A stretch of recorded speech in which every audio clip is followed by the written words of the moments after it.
मी मो ପାଇଁ ଗୋଟେ फ्लिपकार्ट रे ऑर्डर କରିछंती। आपण भिडियोटी को कंटिन्यू करंतु जानि परिबे। Good morning friends, Om Sairam, जय जगन्नाथ। मोर मिनी ब्लॉग को आपण को स्वागत करूची। टिके खरा होउची, पुणी वर्षा होउची। मोर अधा टाइम लुगा सुखेइबारे पळेलानी।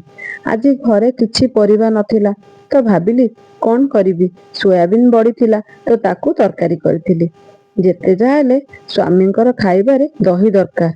परिबा भितर भेंडी थिला तो भाबिली दही भेंडी तांको पे करदेली। से मो ପାଇଁ ଗୋଟେ फ्लिपकार्ट रु माइक आनिछंती।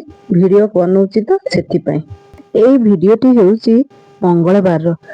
मो वीडियो एडिट करि पारुनी, टाइम होउनी, पिला काम लागुची तो तेणु करी आज वीडियोटी छाडुची। पश्चिम ओडिसा रे सिंगड़ा रे आलू चकटकी दियंती। आम सेपटे तो आलू भाजी की दिया जाए, तो एपटर अलगा किछि खाइबा। ସେଥିପାଇଁ ମୁଁ ଦିନେ ଭାବିଲି ଯେ ଏପଟରେ ଭଲ ଲାଗେ ଖାଇବା ଆଳୁ ଚକଟିକି ଦବାଟା, ତ ମୁଁ ଭାବିଲି ବନେଇକି କରିବି କେମିତି ଲାଗୁଛି। ତ ଭଲ ଲାଗିଲା, ଖାଇଲୁ ଯେ।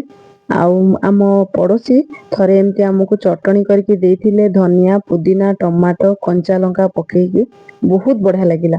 ତ ମୁଁ ଭାବିଲି ଆଜି ମୁଁ ବି କରିକି ଦେଖିବି କେମିତି ଲାଗୁଛି।